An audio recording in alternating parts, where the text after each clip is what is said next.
Welcome to Losing a Child, Always Andy's Mom. On this podcast, we journey through the devastating experience of the death of a child. Grief is seldom discussed openly in our culture, and the death of a child makes people feel even more uncomfortable. We approach the topic openly and honestly, speaking to people who have lost loved ones and experts who help care for them. Whether you are a parent experiencing loss or someone who wants to support another going through this tragedy, this podcast strives to offer hope and help.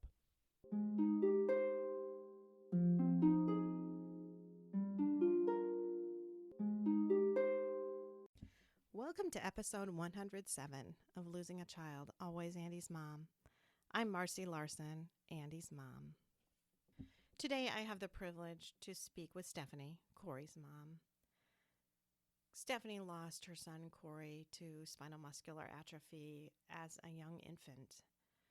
Corey actually would have turned 9 this past week. Today we talk about Corey, his diagnosis, and a little bit about SMA in general.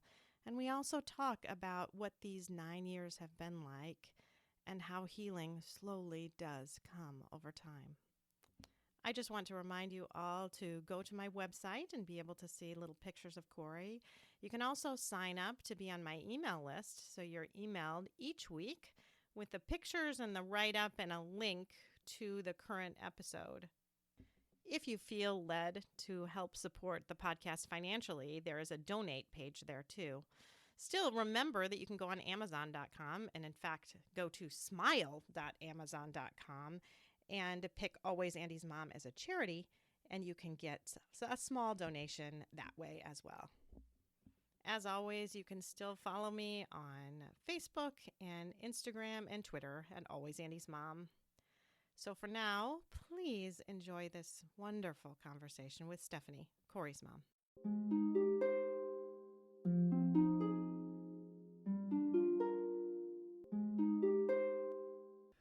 Thank you so much, Stephanie, for agreeing to come on the Always Andy's Mom podcast today and talk about your son, Corey.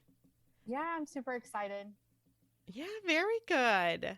Well, why don't you just start out by telling us about Corey, maybe even pregnancy and what he was like as a little baby.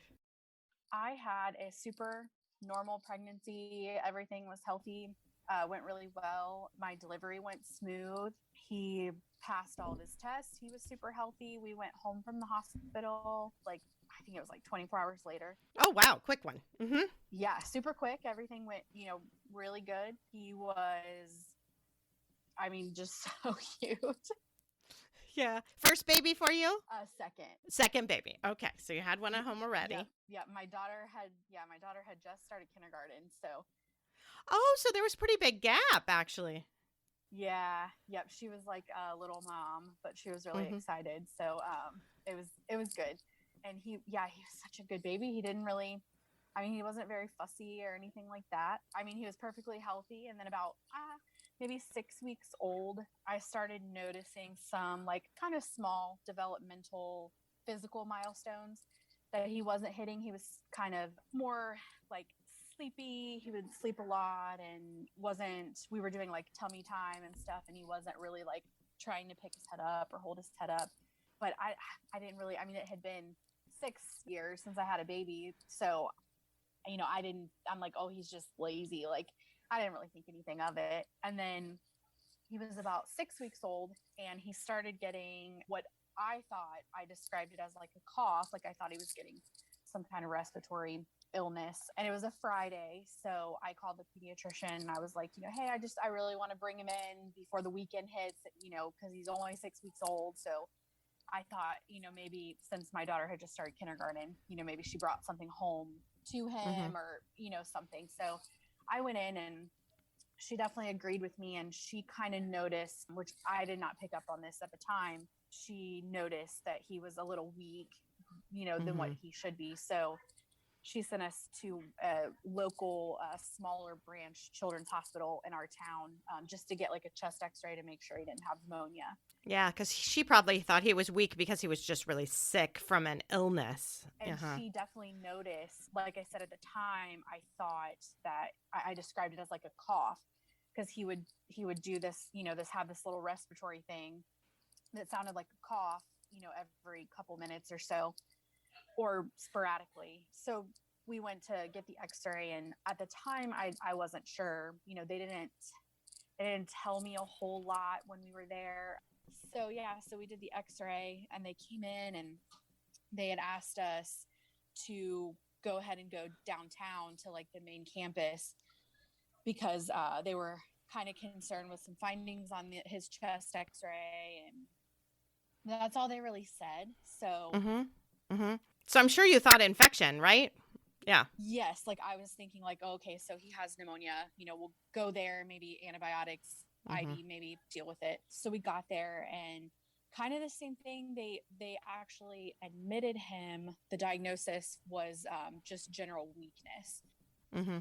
So they had admitted us, and we were there for, I think, 2 days. I worked in healthcare prior to what I do now. So, I was very open to all of the residents coming in, and, everybody has to learn. So we had lots of people in and out of our room for 2 days, and nobody was really saying anything. They're just kind of the same thing. Like, oh, he presented 6 weeks old, general weakness, poor tone, stuff like that. And then it wasn't until the third day I actually had a group of residents had come in the morning before rounds to do their physical exam. And they went out of the room, but they kind of stopped in the hallway outside of the room, and they were like grouping together and talking about stuff. Well, they didn't close the door all the way, and I was standing at the sink right next to the door, like washing a bottle out, and I kind of overheard them, and I heard one of them say the word SMA. I had no idea what it was, didn't know what it meant. But then they started talking, and they were saying things like, if he lives until he's 6 months old, and if he lives to a year old. And so Oh my word. Yes. So Oh I my word. just, broke down, and I just remember like running over to my phone, and I did the worst thing you could ever do and Google it, obviously. And then, at the time, so this was in 2012. So I Googled it, and in 2012, there was no treatment for SMA, just, preventative and comfort measures. So the life expectancy that you saw was age 2, the typical life expectancy. So I remember just breaking down in the middle of the hospital room, and a minute or so later, our nurse at the time had come in, and she just, I felt so bad for her because it wasn't her fault at all, but she was like, I knew you heard that, I'm so sorry. And the doctors ended up coming in and apologizing. And then we kind of had a long discussion, because I'm like, don't sugarcoat things. I need to know like what I'm looking at, what's going on. So that's when they kind of told me that a lot of the symptoms that he was presenting with, the low tone, the weakness, and then what they saw on the x-ray was kind of a bell-shaped chest from where he was belly breathing instead of, normal with his intercostal muscles. So they said that it was all consistent with a genetic disease called spinal muscular atrophy, and they wanted to test him for it. Obviously, we agreed to that, and so they sent off for the genetic testing. And in between that time that we got the results back, they did, so many other tests, and he had so many pokes and prods, and just so many other things. And we were there for a total of 42 days. Oh my goodness. Yeah, it was quite a long journey for us, and we didn't actually get our diagnosis until, I think, almost maybe just a little over 2 weeks before he passed away. Wow. Yeah, it was, I don't know what the holdup was. Yeah, I think those things took a long time back then. Yeah. It's hard to think now, because now we're 9 years later, and things are so much different. I know at one point they were kind of like throwing around botulism, because a lot of the symptoms for botulism are very similar to SMA. And they had said that, when they see it, they kind of see it in a cluster. And I think they said that they had like maybe 2 kids in the Cincinnati area who were treated for it around that time. Okay. So you're just hoping beyond hope, basically. Yeah. But then, ultimately they came in and they told us that, He did come back that he had spinal muscular atrophy, and based on there's 4 different types of SMA, and type 1 is the most severe, and they base it on when the symptoms onset and how many copies of an SMN2 gene you have. And so Corey had 2 mutated SMN1 genes. Okay.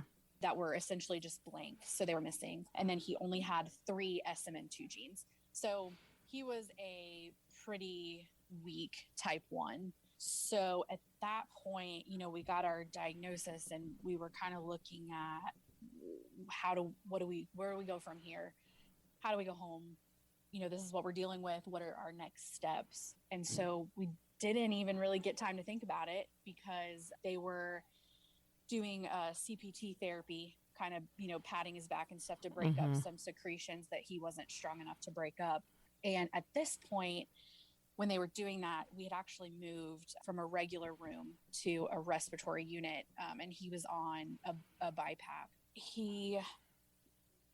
It was crazy. Now that I look back at it, it was so fast at the time, but now that I look back on everything, and look back at pictures and stuff, I can just see in the pictures his regression, and it was just so quick, the way that everything happened, from this healthy, fat, chunky baby to just a few weeks later, you could tell that he had lost weight, and you could just see he was tired, and he was working hard to breathe. And so at the time they were doing the CPT, the thought is that they broke loose some secretions that he just couldn't clear. And so he went into respiratory distress, and we had to make the decision to intubate him, which we did. And so then from there, we were moved to the ICU. Sure. We were in the ICU for a little over a week. And every couple days, we would look at his blood gases, and we would look at his numbers. And when he went into respiratory distress, he collapsed his left lung. So he was on the ventilator. We were trying to reinflate his lung, get that opened back up. And so we would do the x-rays every morning, and everything was looking good. His blood gases were looking good. And so we would extubate, and then he would always do really well for about 10, 12 hours. Everything would look good. And then he would just start to, regress again. So we would have to re-intubate him. And we did that twice. And so, the third time, the doctor kind of came in, and he said, this is where we're at. Yeah. We need to decide, where you want to go moving forward, because he may never be able to, breathe on his own, essentially, without being supported. So that was not a great conversation. No, not at all. I had to think about it really, really long and hard. And for me, looking back now, it really just sucks, because in 2012, when all of this was happening, the clinical trial had just started, the human phase for Spinraza, which came to be the first ever approved treatment for SMA. So it was just, this much too late for him. So it just sucks so bad. But, ultimately, given how he was, and he was just so weak, and I just couldn't fathom putting him through that anymore. And you could just see it in his face that he was just tired. So, I told the doctors that, I remember the conversation we had relatively the same doctor that followed us kind of throughout the whole stay. And I'm forever thankful to her, because she was very good with SMA, where, we would see some doctors come in, obviously, when it wasn't her rotation, and they would try to start treatment and on, different things. And they would say, well, let me talk to, Dr. Leslie first. And then they would say, well, she said that normally that would be fine, but because he has SMA, let's not do this because, X, Y, Z. So I was super grateful for her and her knowledge. And she actually, so she went off of her rotation this day, and another doctor had come in. And, you know, I remember telling him, I was like, I don't know. I don't know if we're ready to try to, you know, extubate again. And he's like, you know, no, his numbers look great. I think now's the time. And I just remember telling him, you know, this is the last time we're doing it. So, you know, I need you to be sure that you think that he's ready. And so, you know, all of his numbers look good. His x-ray looked good. And, you know, everything essentially from a medical standpoint looked great. So we extubated, and again, he did well for less time this go around. It was only about 6 hours or so. And then you could just tell that he was starting to work harder to breathe. And so we ended up doing another chest x-ray, and his lung had collapsed again. So so this time we decided that, you know, we weren't going to intubate again, because we just didn't want to put him through that anymore. So we had ended up giving him just some high flow oxygen through a nasal cannula. And to just see. To just kind of see what would happen. And he did okay for maybe, you know, 10 hours. When we got the x-ray results back that his lung had collapsed again, I think it was around 11 p.m. ish. And so he did okay throughout the night, but I mean, you could just see him just getting worse. And so by the next afternoon, you know, they kind of told us that we should probably, you know, call as much family as we wanted to come. We had quite a few family members that stopped by, and it was a very, very hard day. I don't even know that I remember much of anything about that day, to be honest. I do remember the staff was incredible.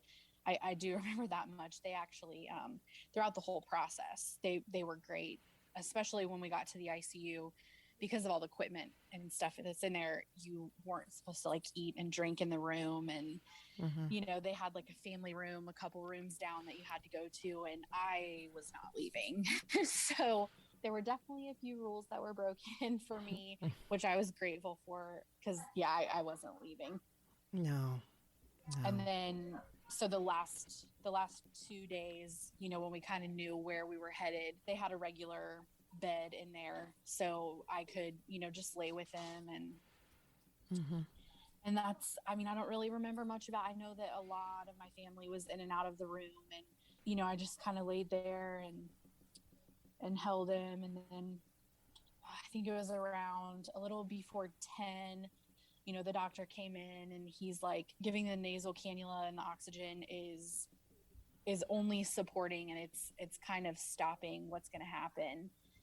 So he's like, you know, at some point, if you're ready, you know, we can take it off and just kind of let him, you know, let his body do its natural thing and see what happens. And so I remember hearing those words, but I don't think they ever registered with me, because, you know, he had told me before he left, he's like, you know, whenever you're ready, just let the respiratory therapist know, and she'll come in and we'll take everything off, and, you know, whatever. And so when she came in the next time to check the settings, she had asked me about it, and I was like, yeah, okay, you know, I guess we can. But I don't think it really sunk in to me at the time, like what that actually meant. Yeah. Because he was just so weak and just so ready. So we took off the nasal cannula, and it was instant. His, you know, sats started to drop, and I think it was only 3 minutes later that they were able to call it. And wow. Yeah, so I don't know that I would have expected that either as a mom. I didn't. You know, I didn't. And you know, even though, you know, I look back at it and I know what was happening, and, you know, I worked in an ER, like I knew. Yeah. I knew what they were telling me. It doesn't register. No. At all. And you just can't wrap your head around it. No, you know, you just can't. When it's your own child, you know, I mean, I think back, I was watching them do CPR on Andy. Yes. And I asked the question, is he going to be okay? I Yeah. mean, honestly, what a stupid question to ask Yeah. with what I know. I mean, there they are doing CPR. He has a needle sticking out of his chest. He is not going to be okay. Yeah. But in your mother's heart of hearts, you just You just, are yeah. begging that it is, and you think it has to be. It just Yes, has to be. it has to be. And I wasn't, I just remember like looking up and I'm watching the monitors and I'm watching the numbers go down And you're like, no, no, and no, I'm like, this can't be. wait, like hold on, like this is not what was supposed to happen. Like what like what is happening? Yeah, yeah. So yeah, It's just so hard on your it mama's was heart. very, very hard. And when I look back, I am, I don't know if thankful is the right word, but I am okay. I have learned to be okay with what happened because for a very long time I was questioning, you know, did I make the right decision? Did I do, I mean, should I not have done that? Should I have tried to intubate him again? You know, how many times should I have tried to do it? Yeah. Did I give up too soon? Or, but you know, I have come to be okay with my decision, and took a very long time to get there. But I have come to be okay with it, and I'm glad in a sense that it did happen the way that it did, because I got to be there and I got to hold him, and you know, I was singing to him the whole time, and so I can't imagine a better way to leave. Yeah. So Yeah.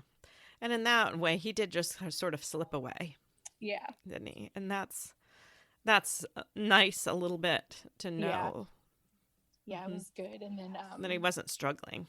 we had, you know, one of the chaplains had come in and he was asking us about almost immediately, which I know that they have to do that, about organ donation. And I was like frozen. I'm like, well, you know, when I renew my driver's license every year, you know, I always select to be an organ donor, but I've never thought about that for my kids.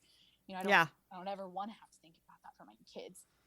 But then I just kind of looked at him and I was like, well, of course, Yeah. you know, take whatever you can. I'm also thankful for that because, you know, nothing then could have helped him. You No. know, there was no treatment. There was no, you know, I look at some of the older kids now who have type 1, and, you know, they're trached and they're got, you know, feeding tubes, and it's so hard to grasp because cognitively they're perfect. They're super smart. And it's like, they're just living this life that's not fair. Yeah. I really relate to that because my friend Megan, whom I've told you about, and Megan was on the show. She's Willow's mom. She was on in May of 2020, and her daughter Willow died only 2 days before Andy. So we were in the same grief support groups, and Willow had SMA, and she was trached and on a ventilator and feeding tube, but was just bright and alive, and you know, she had a twin sister who could like talk for her basically, you know what I mean? And so I've seen that. So hearing your story is just reminds me of Megan's, because you know she ultimately couldn't go on past 6, right? And she too. It's interesting because Willow died in 2018 and she was 6, so that means she was born in 2012. So. So you know, she just missed all those brand new treatments kind of too. Just the same way, but obviously must have had a slightly milder case than your Corey, because was able to, you know, do better. And I'm quite sure she wasn't on a ventilator as young as he was. You know, she just slowly got weaker. Yeah, it's during our time, right after we got the diagnosis, I remember one of the social workers had come in and she had given me some type of paper. I'm not sure what it was, but it had, you know, the foundation at the time, it was called Families of SMA. They have since changed the name to Cure SMA, but, you know, she gave me this information. She's like, you know, the families that we deal with who are affected by SMA, you know, we've heard that this group is fantastic. You know, you should contact them. And so I did ultimately contact them late that night, and I almost immediately got a response back. And they were just fantastic throughout the whole process. I mean, anything that I needed, they were sending me. They sent materials as far as research for me to read and just so much stuff. And so after he passed away, he passed away in November. I think it was maybe April. They held their yearly walk and roll. And so, my whole family, we were like, we're going to go to this. We have to do something. So we ended up going to the walk and roll. And from that moment on, I was hooked because it was more than just a foundation. I saw that like they really were a huge family. And even though I did not have a child living with SMA anymore, they still, greeted me with open arms and treated me so well. And so ever since then, I have been working with Cure SMA. I actually hold a leadership position now. And so in the last 3-ish, almost 4 years, myself and another mom, we were working on the newborn screening in Ohio, and we were able to get that passed. And so now that we have a treatment and we have the newborn screening and these kids are getting diagnosed early and treated, I can't describe the feeling because, I get contacted by some of these moms and they're like, I don't know how to thank you for doing what you did because, now my child is alive and my child has a chance. And these kids, when they get the treatment, are developing like perfectly normal kids. And it's crazy to me because I'm like, he just missed that just by a little bit. But from his story that I've been able to share, and I've been to Washington a few times and I've spoken to state representatives and congressmen and, really drove home how important this was for newborn screening so that we can get that early intervention. So if that is what it was meant to happen, I think I have found peace with it. Right. You're not like totally okay with it. It's not like it's worth it, but if this had to happen, this good can come of it, right? Yes. Yeah. It's funny. I just, I've been in pediatrics now for like 20 years. And when I started, our newborn screen detected 5 illnesses. And we only tested, the reason you only did 5 illnesses, because you only test for illnesses that you can actually do something about and that you could start treatment, some sort of treatment early in infancy that would change the outcome. So that's why it was really only those 5 things. And I can't even list them now. I mean, I can list some of them in my head, but I'm not going to even say them out loud.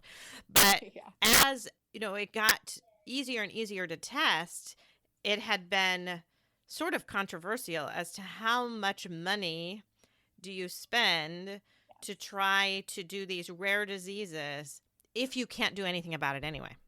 Right?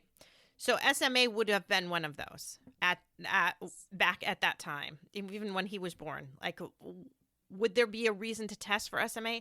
Not really, because you wouldn't have been able to change the outcome.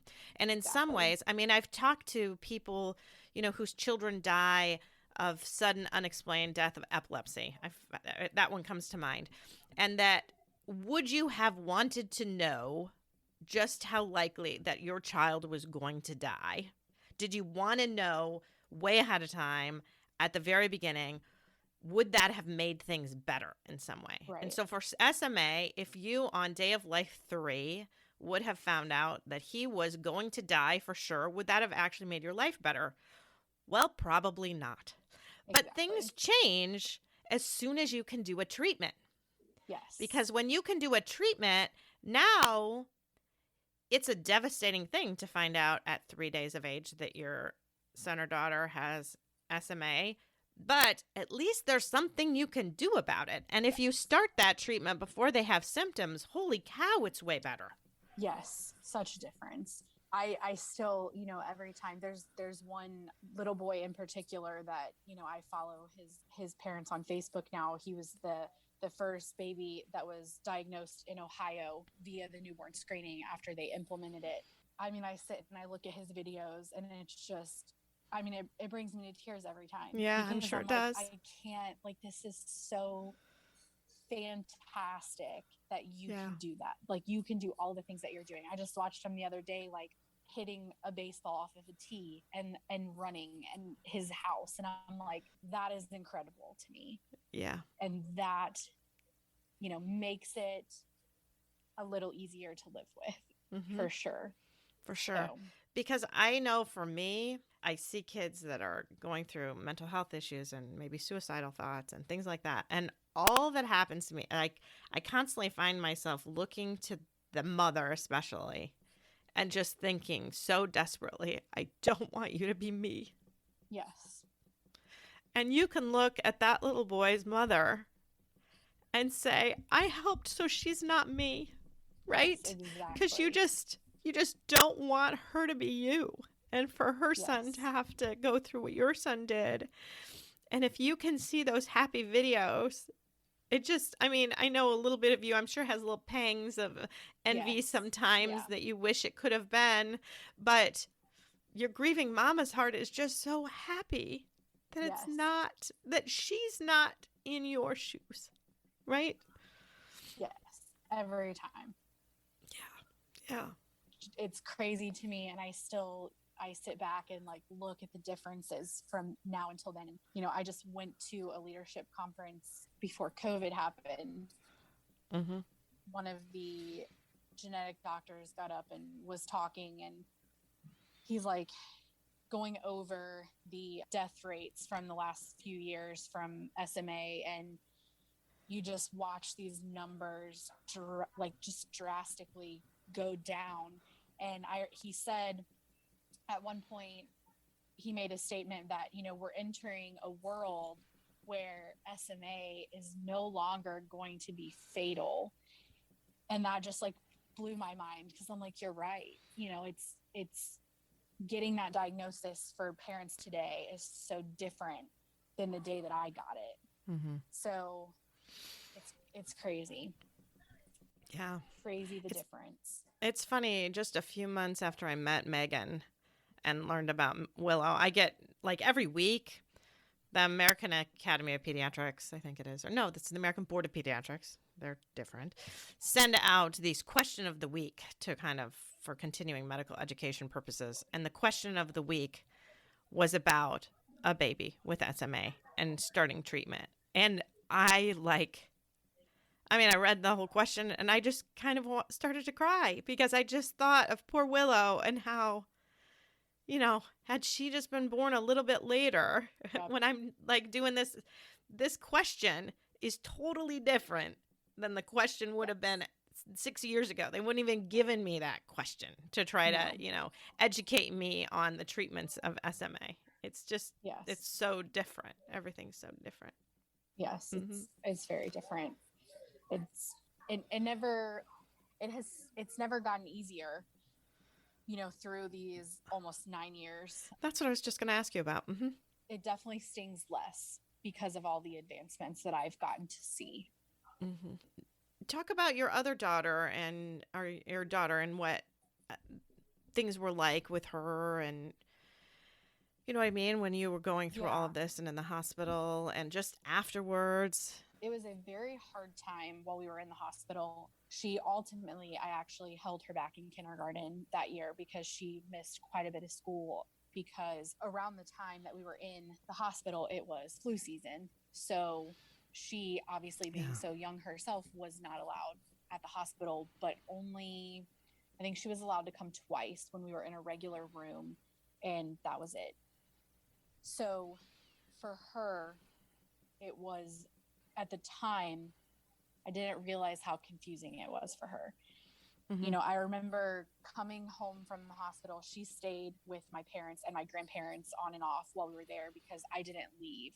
So, for 42 days, she was basically without mom. And knowing that something is not right, but not being able to understand it. So I remember coming home, when we finally came home from the hospital, that's the first place I wanted to go. So I remember I had to tell her, and I'm thinking, I don't know how to tell her this. I don't know how to tell her that her baby brother's not coming home, because she just adored him. I remember telling her kind of that, he just got really sick and he had to go, live with Jesus, and he wouldn't be coming home. And she was outside playing at the time when I kind of pulled her aside, and she's just like, okay, Mom, it's okay. And then she, just went back on playing. And so I thought, okay, well, she's still young. It's, probably she doesn't understand what's happening. And so I kind of let it go. And I was sort of so focused on my own grief for a little while that I forgot about hers until it wasn't until, the end of that school year. Her kindergarten teacher had been great throughout the process, and, she understood what was happening, and, they sent her some treats afterwards, and they were fantastic. And she had asked me to come in for like a parent teacher conference towards the end of the year. And she's like, every morning when we get to school, we do these journals, and the kids write about something that they've done, that night or over the weekend, or, and it was some notebook paper lines, and at the top there was always a space to draw pictures. And so she's like, normally I send these home at the, once we complete one. She's like, but I've kind of held on to Kylie's for a little while because I didn't know when to give them to you. So it had been a couple months since he had passed at this point. And so she handed me these paper journals, and I started flipping through them, and I couldn't believe almost every single journal entry that she had, and this is a kindergartner, was talking about her and her baby brother. And she would write stories about what we had done the night before or over the weekend, but she still included him in it as if he was there.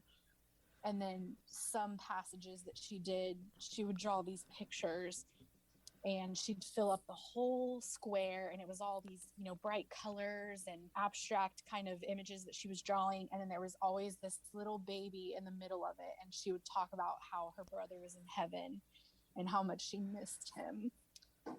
And I just remember that tearing a hole straight through me, because I realized, I've been so focused on me that I forgot how it was affecting her, and I didn't realize it.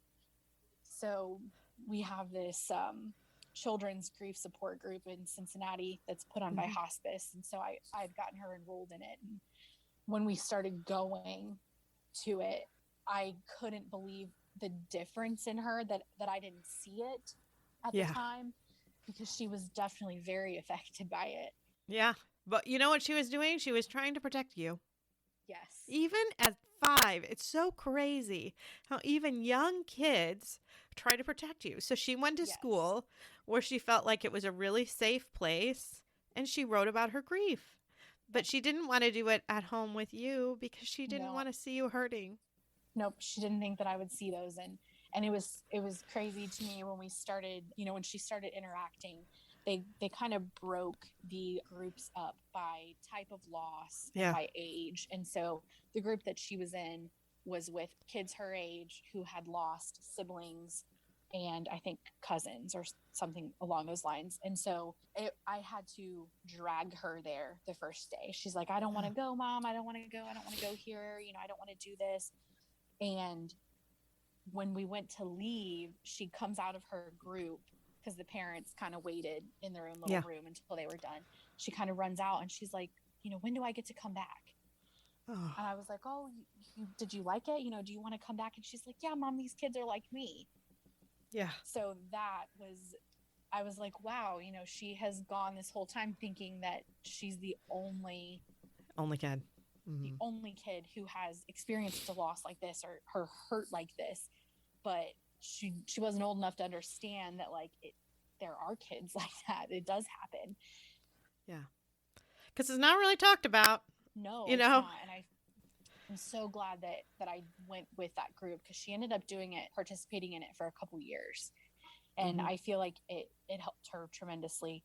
And I even feel like, it helped me at times too, hearing about, they would do lessons, and they would incorporate some kind of craft with it. And one of the crafts that they did actually stuck with me for a really long time. And, they took these little flower pots that they had gotten, and they threw them on the ground and broke them into pieces. And then they gave them super glue, and they had them on each piece. They had them write something or someone that they loved, and something that, someone that's there for them. And so she had all these pieces with hobbies and with family members written on it. And then they had to glue them back together. At the end of it, they explained to them, your pot doesn't look the same as it did before. And there's pieces missing here and there, and it doesn't quite fit the same way it did. But all of those things inside, you're able to put it back together. And so I was like, wow. That is really great that they did that. Because I feel like I had that revelation on my own at some point, but gosh, it took me a while. Yes. Yeah, it did. And it was very helpful for me because, I was in a place where I felt very alone almost, because I feel like, I know there's like a quote that goes around that says someone who loses a spouse is a widow, and someone that loses a parent is an orphan, but there's no term for somebody who loses a child. And people don't know how to react to you, and they don't know how to respond to you. Just kind of stay away. Yes. and don't talk about it. And I remember going back to work a week or so after Corey's funeral, and no one spoke to me for the first probably 2 hours that I was there. Nobody said a word to me. And then, finally somebody walked up and said, oh, I'm so glad you're back. And I just broke down and cried, because I'm like, you're the first person that's talked to me. You're not going to hurt my feelings by talking about my son.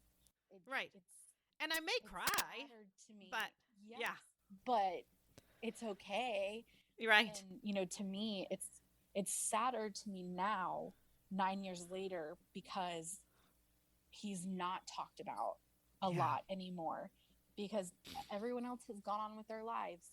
My grief is not front and center to them anymore. And his 9th birthday was this past Tuesday. And the day is always hit or miss for me. Some days I'm okay, and some days it's just harder. And, this was one of the harder years. And I feel like it had a lot to do with, I started a new job a month ago. And so I haven't really gotten to know these people yet. And nobody knows. I wasn't able to take off work because, it's a new job. So I had to go. And nobody knows. So Tuesday was just a Tuesday for them.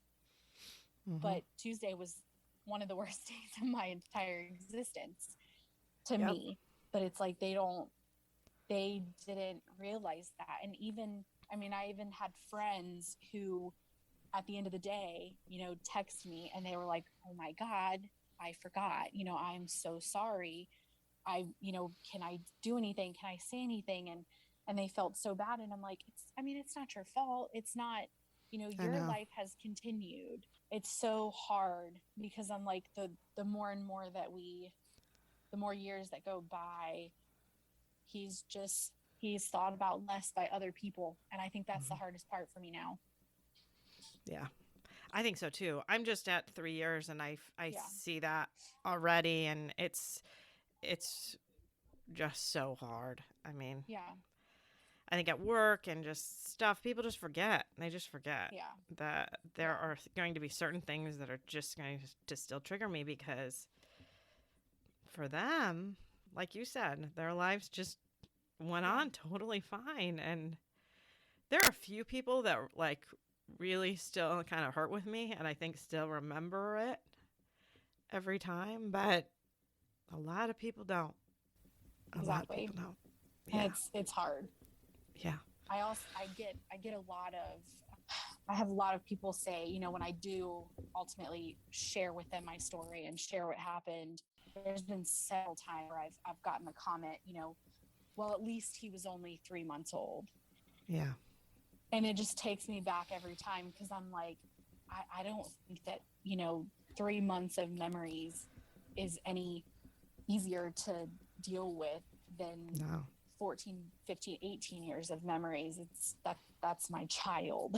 So I just think some people feel like they need to try to find a way to put a positive spin on it, which I don't know why they do that, but that's what they do. They just feel like, oh, I got to do something, because we're talking in this really dark, bad place.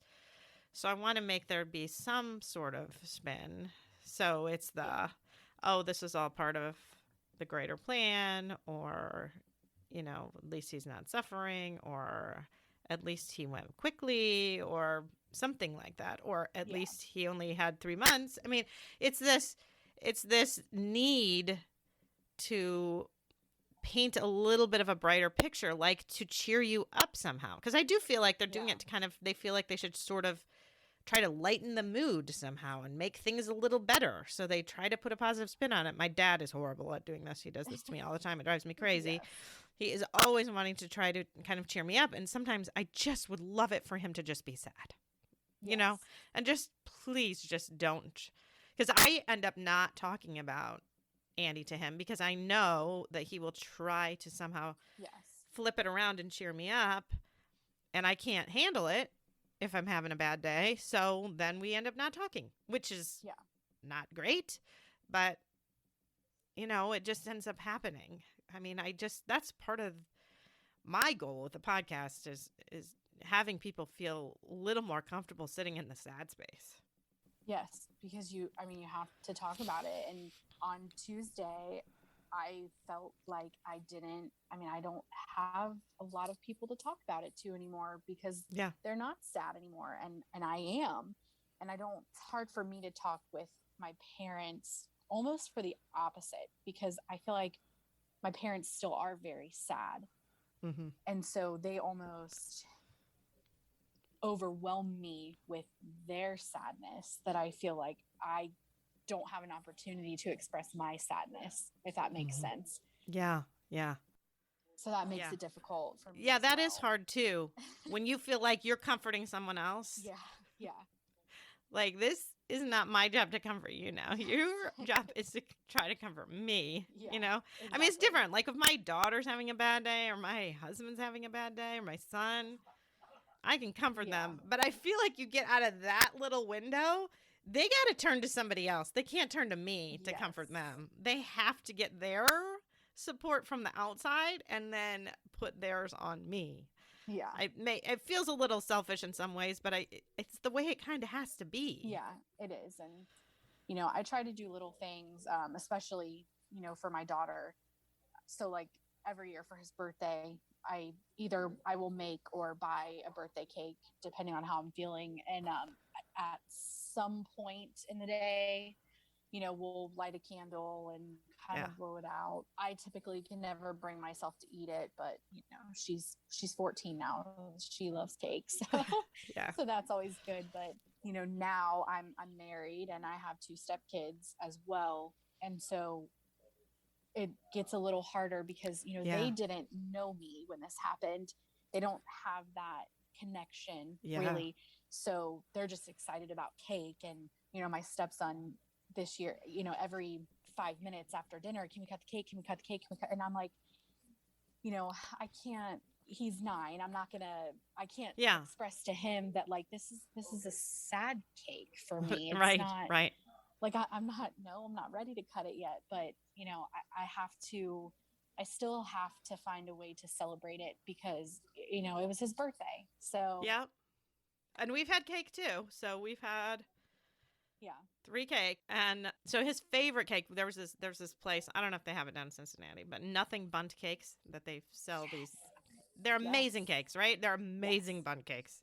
Delicious. I'm doing a plug here and they're not paying me, but they're awesome cakes. Yes. Andy loved these cakes and he loved the lemon. Loved it. That's my favorite. It's so good, right? It's my favorite too. So we have to he had to always go get the lemon cake. And in fact, the day before he died, one of the last things that I did with Andy really is we went shopping because it was his foster brother's birthday. And we went to the Nothing Bundt Cake store and got a lemon bundt cake. And it was the first time Andy had actually gone in the store, and they serve free samples, or they did before COVID. I'm sure they don't now. But he ate a free sample. This is great. He was so excited to be in the store and to pick out the cake. He's 14 years old, and he actually skipped out to the car. He was holding my hand and skipping to the car because he was so happy to have this bundt cake. And all of my friends know how Andy feels about the bundt cakes. And so, the first birthday, I think we got 3 bundt cakes and then little buntlets, like little cakes. And then Yeah. some. I had all sorts of bundt cakes. The second one, I don't know. I had 1 or 2. This last year, 2 bundt cakes at my door. Lemon bundt cakes. And so one of them we end up having to stick in the freezer. One we'll eat, one we'll stick in the freezer. This year was really beautiful because his best friend came and ate the bundt cake. So that was nice. I get nervous and sad thinking about the day that somebody doesn't bring me a bundt cake. Yes. Because going in there myself to get it will be really hard. Yeah. But I kind of feel like I need the bundt cake every Yeah. time. Yeah. Right? And I need to honor you him and I have need to. that Yeah. cake. But some of the things you just still can't do. And I guess it comes to the point where I'm going to have to ask someone to do it for me. Yeah. But I'm just going to kind of hope and pray that it just shows up. Yeah. And I think it's funny, too. I almost feel like the bundt cake store needed a little bit of a warning. Like, make sure you have plenty of lemon Yes. on the 21st of April because there are going to be people buying lemon.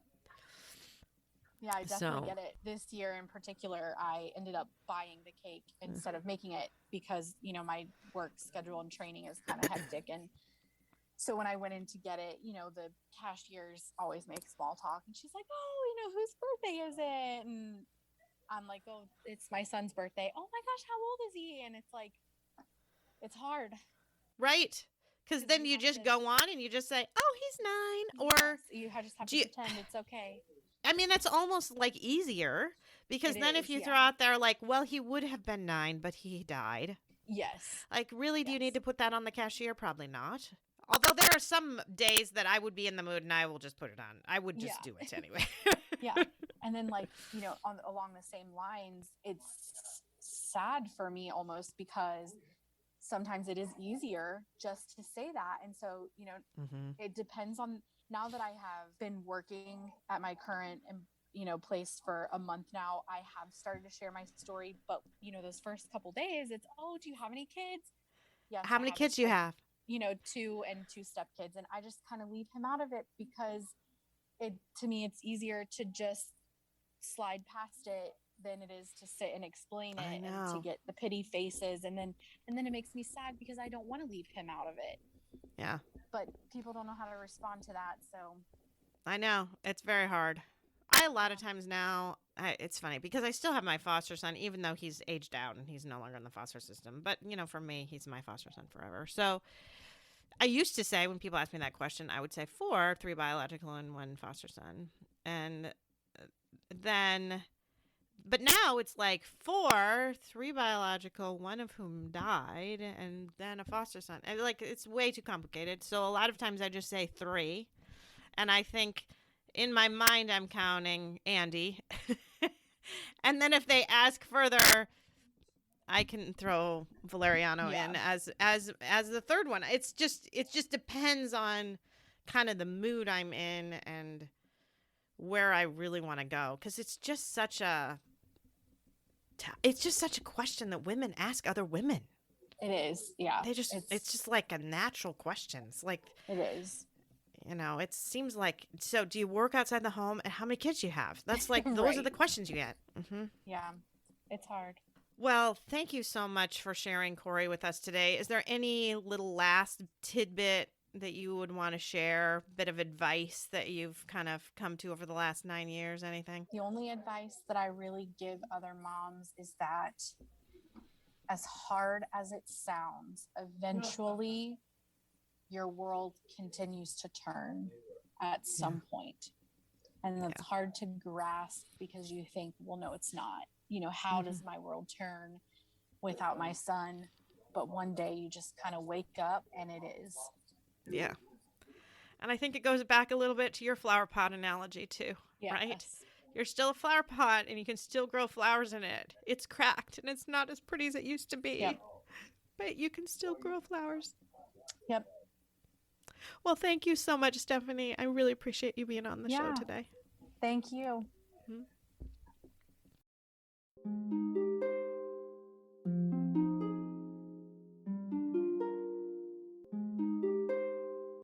Thanks for listening to Losing a Child, Always Andy's Mom.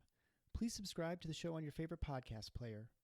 We are always looking for new show ideas. If you'd like to be a guest, know someone who'd be a great guest, or have a show idea, please email us at marcy@andysmom.com.